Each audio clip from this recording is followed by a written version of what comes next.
Round 9 results for fantasy. It was a pretty good week overall. Like, the scores were up a bit compared to previous. Like, we've had heaps of weeks well into the 700s and even some 600 weeks as well, which wasn't fun. So good to be anywhere between sort of, most people were 800 to, people well into the thousands as well. So that's an improvement. Obviously, seeing majority of our players doing pretty well, or at least solid, right? Like somewhere around where they're priced or something like that. And the majority of my players went up in price this week, which led me into a good position there with my team value at 12.246 with 159k in the bank. A nice little jump, obviously, there from 3,000, just outside the top 3,000 into 2631. Overall, it was, I think we'll just call it a solid week. Used the 3 trades, didn't make as many ranks as I would have hoped, but we're still pushing in the right direction. We haven't got any big injuries outside of Pap, which I will rectify that this week and make that change. But let's just go straight to the overall rankings there. And squad value is an important metric here, obviously. If you're anywhere above that sort of 12.1, 12.2, I think you're in a good spot because, our overall first place man, Zach, did a really good job to get back to first. He's at 12.5. There's others in his realm. They're in the top 10 that are 12.4, 12.5, 12.6. There's a couple a little bit higher, but for the majority of guys here in the top 25, top 30, they are anywhere between the 12.3 mark, who I'm seeing a couple here, up towards the 12.9 section there. I don't believe there's a 13 mil up the top at all yet. Checking. No. Cool. So, we're all in a solid enough place. And I'm personally 421 points behind first. And if we're looking to the top 50, I am, around that, 300 or so behind. 46, 30, almost 300 behind 50th. So that's not too bad at all, to be honest with you, in that in that chase to the top 50, top 100 glory at the moment, which is really, really cool. So, remember the other way to have a quick look at your guys that, they're up and down in price this week. Harry Grant, one of my only guys that did go down, along with Karaz at neg 6, but, Grant was neg 8, Pap neg 5 after the injury, Kaipis Paul neg 2, Ethan Strange neg 2 as well, and every single other player in my team went up, which is really, really cool. So, great to see some good rises from Hughes and Salmon. After decent scores there, obviously Hughes is coming off a couple of bigger scores than that of Jamin, but and he's a little bit less in price, or he's getting closer now, 40k difference.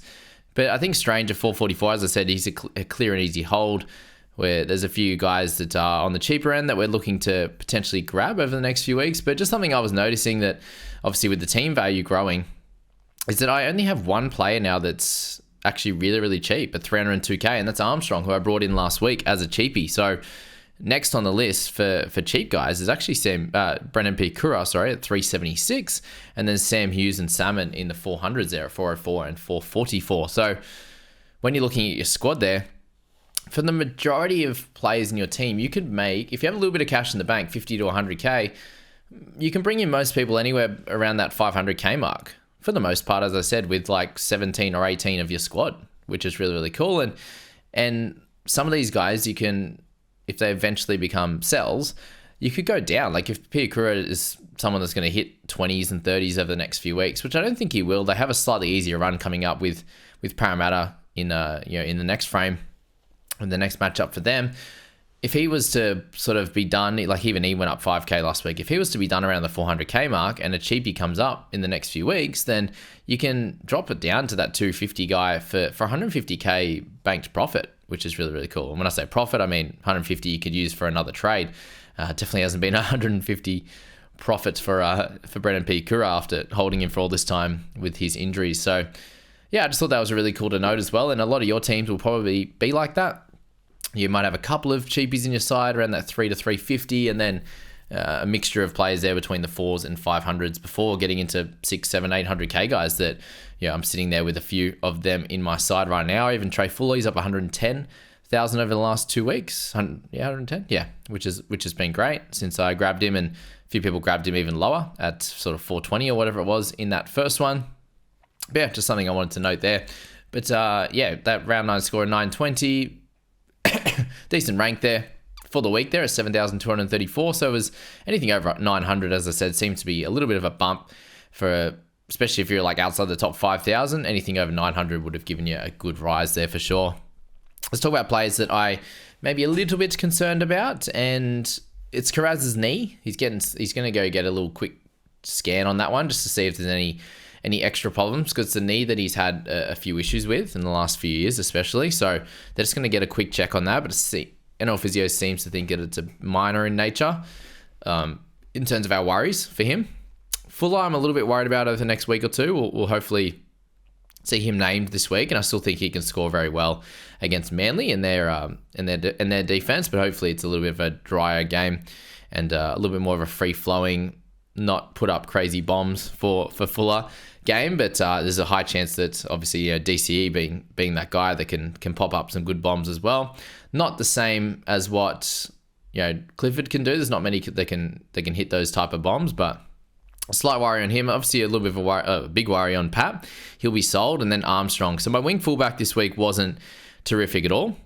And so, yeah, that's probably the main section I've got a little bit of a concern about at this point, with Armstrong potentially, has the chance to lose his spot for sure.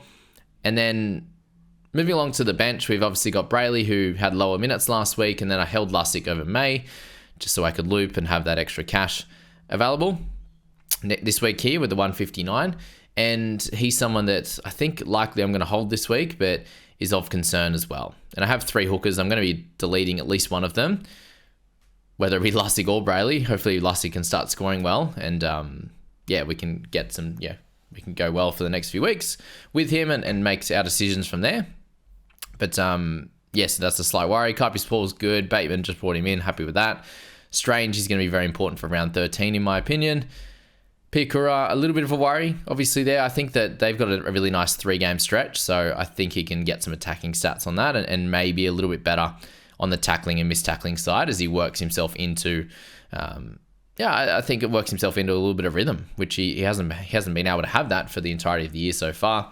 And then Hughes and Salmon, I'm really hoping that we can at least hold one of these two into round 13. And if we lose Crichton as well, then we may need to get another edge on our side, which is wild that I've got 4 gun edges in Bateman, Pierce-Paul, Crichton, and Blore. And if Crichton's out, then I'll need an extra edge, which, I've got Piakura as well, but he doesn't play. So it's going to be either Salmon or we're going to have to bring in another edge player, which is funny. Hopefully they're a dual type of player, maybe. If Hopgood doesn't make Origin, he's gone straight in my basket. That is for sure. But yeah, that's the squad at the moment. Hoping to hold Salmon and Hughes. Pikura will have as a watch. Lussick will have as a watch. Brayley hopefully is fine. I think we've got to hold him anyway. At that price, he should be able to, with decent minutes, get into the 40s pretty comfortably. I'd like to see, as long as Blore's playing somewhere near that 72 minutes on a regular basis, I think he'll be fine, and expect it to be a little bit more of a back and forth affair with Cronulla. And they do like to go to Nickera and Ramian and these types of guys. So he should get some traffic, but how many misses he gets is going to be the question mark on Blory. Galvin, we're fine to hold longer term. Aro and Carraz going to be super important over the bye period as well. So that is my current squad, where it's set up. Early trade thoughts, I think, with Pappenhausen, I have the 160 extra on top, so I can get to a 730 type player. And in that scenario, I think that someone like Scott Drinkwater is very heavily on my radar. And, in the case that I'm a good chance of needing a wing fullback, and one more wing fullback for round 13, right? I've got Strange in there. I've got Carraz, right? But I think the half position is the hardest right now, given Hines is likely to make Origin. I think in the halves position, I'm going to have to, and the mid position's tough as well. I'm going to have to keep Plath in the mids, very likely, in this scenario. Like, yes, if Hughes and Salmon can be holds, then I could use one or both of them in that mid section, which would be helpful. But if not, then KO Weeks is a buy next week in round 11 after they have their buy. So I think the Weeks is a purchase for sure in that week, and I do believe that he can help us out in the half position. And so if I get Drinky, I've got Fuller and Armstrong. Hopefully that sticks and we can keep that going for round 13. And if not, we'll have to make a one further transfer. But I could use Weeks and Strange then. If I use Iro and Carraz in the centres, I could use Weeks and Strange as my halves for round 13, which doesn't seem like the most optimal decision. Obviously, there's a couple of guys out there that we could use in, Dylan Browns and these types of guys here, which we'll have a quick look at now. Let's show the guys with an available symbol. That always helps. But you got Johnson and Hughes, DCE, Munster not playing. You've got Brown or Burton. Brown we know definitely is safe for Origin. Burton's a chance at 18th man. That could ruin him from round 13.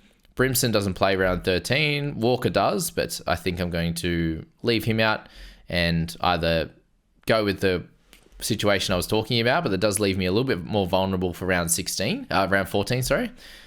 They're probably the two, to be honest with you, there that I think are going to work out. And if you do own Atkinson at the moment, then that's working out fairly well for you. And I don't think we're going to see Trindle anytime soon, given he's not training with the squad. So the half position for round 13, it's Walker, it's Brown, it's do you use Plath down there? Do you use Strange? Do you use Weeks? That's kind of what you need to think of in that position right now. And that's where I'm at. And that's the type of players I will be targeting. That's likely to be Drinkwater this week. If it's not Drinky, it's going to be Garrick. But again, it doesn't help me for 13. Just a little bit not sure. Obviously, I think he scored fairly well this week against the Dolphins, I believe, that they come up against. But then, let me check that. Dolphins, Manly, yep. And then they have two tough matchups, Storm and Broncos or something like that, and then the bye, and then Panthers. So I think not getting him last week might mean that I just wait until round 15.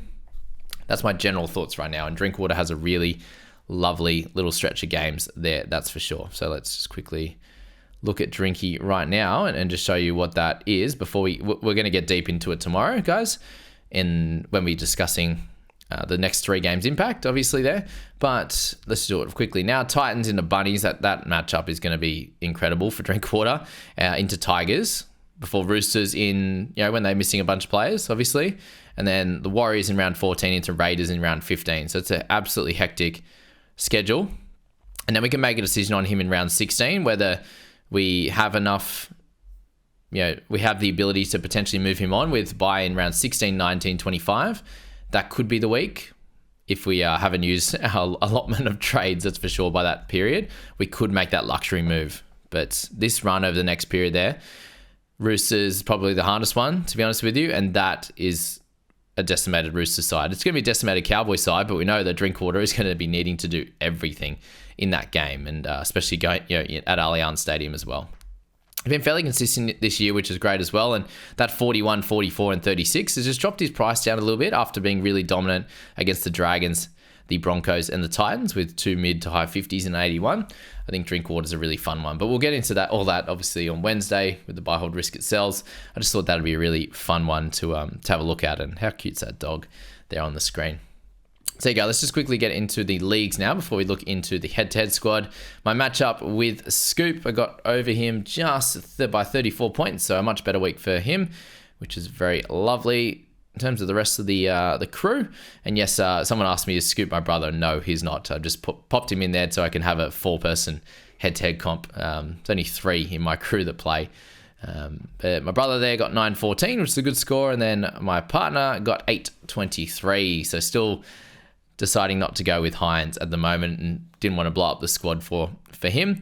Locking it down with Carrigan as captain, and Walshy not the best score this week. So hopefully with the trade saved, she can have a much better Origin period, not having Hines or Cleary or both. Or that's I think that's going to work out better through there. But for right now, it's hurting her rank a little bit after she was about 2,000 or 3,000. But anyway, enough on that section. Let's move to, so I got my head-to-heads there. I'm coming second in one. I still got beat in my in the seeded 1 league. It's such an impressive league, and shout out to Mitch for having, I think, 4 players in that last game. I had 2 of his 4.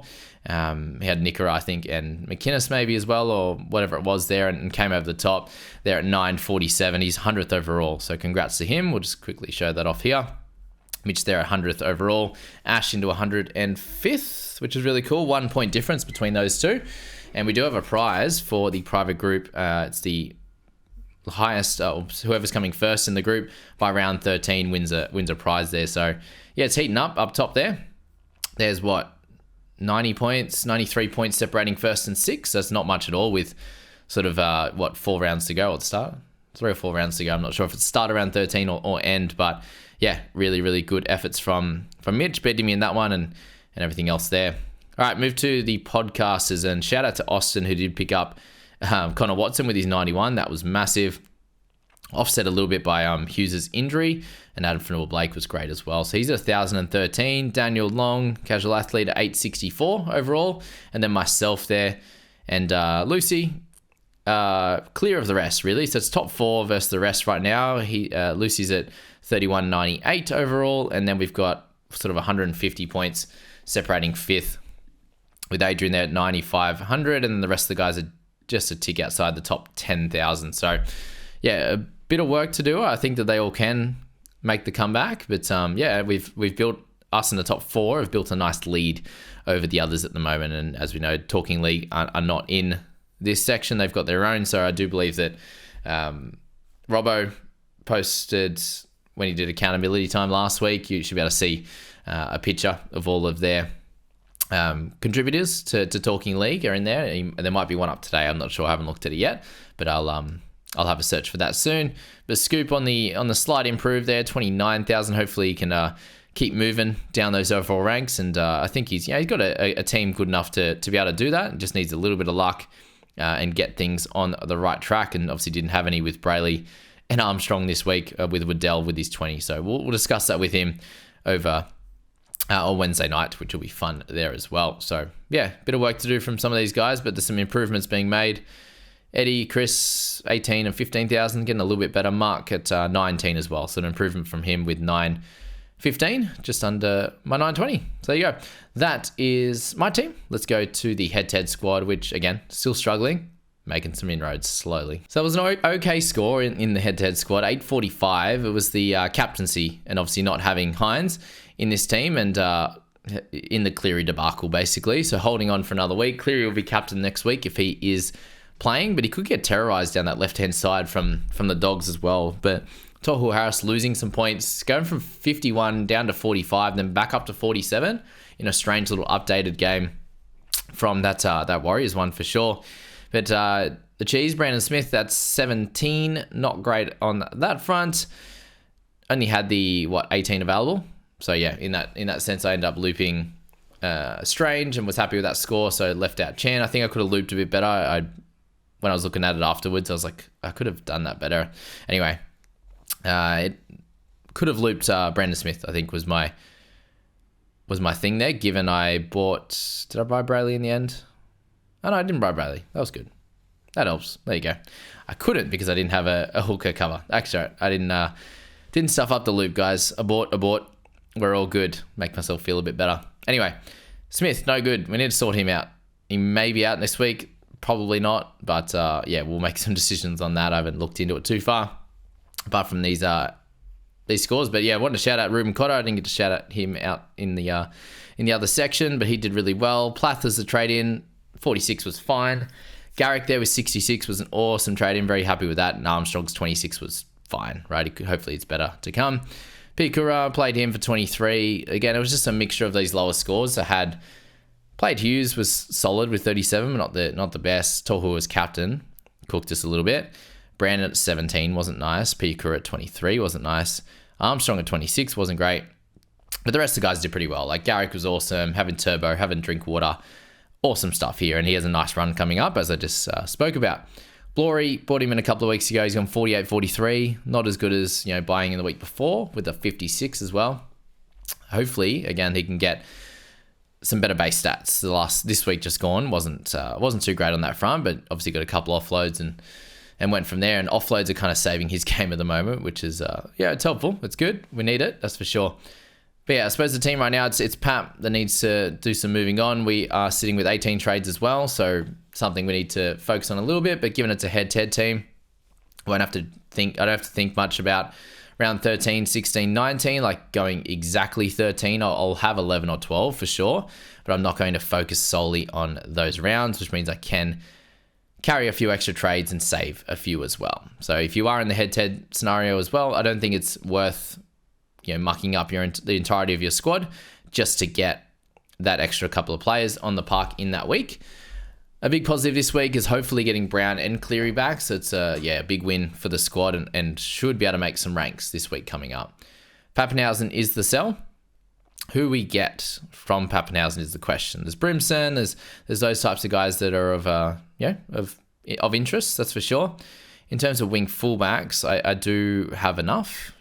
Centre could be something I'll look at. Obviously, got Garrick in there at centre. I've got Strange on the bye, so that's fine. Talangi might end up being the fullback, so he could be a play this week. Got Armstrong in there, as I said, could come in for Pat. I don't have to go for a wing fullback this week, but it could be, it could be a good selection as well. And there's a few things that we need to see from the Rabbitohs and maybe their team and how that lines up. And obviously the Parramatta Eels as well with Blaze. Hopefully Cleary's back. We can move Plath back to mids. It's a much better situation than what it was. And if Blaze isn't in the team, then I think that he just becomes a second looper with that of Ethan Strange, which would be cool as well. So the team, could be better. We need to start winning some matchups as well. Let's go in and check how we went. Obviously with an 845, we won one of them here, which was ideal. We lost. We won that one, the League of Legends. Just good stuff on that front. Lost a close one there. A couple of close ones there, and then lost the others. So starting to move down the ladder in a few. We're still second, third in a bunch, 6th, 5th. That's not too bad, but we don't want to get anywhere closer to this 9th position that we are in the Amateurs League, and then the Dangy League as well. In that one, 8th in Liam's League. So a few leagues we need to sort out, and I think that this week coming and the following, we should be in a much better position to start progressing in those leagues and end up in a good spot. So that's probably the head-to-head team at the moment. Who would you be looking to target in this squad? I think half position we're very well set.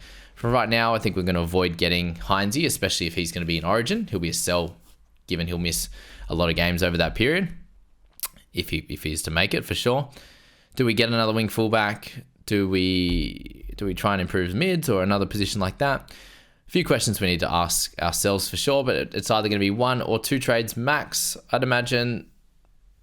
And then like K weeks next week could be the play. So do we need another wing fullback? As I said, if we don't need it this week, can we go for another position with the 643k? We definitely could, and we'll have to look into it. Obviously, over the buy hold risk and sell in the on Wednesday, and we'll make some decisions with that trade in. So no one really standing out right now in that position. Bring Terrell May back, that'll be fun. Obviously selling him didn't work out too well, did it? Should have kept hold of that one.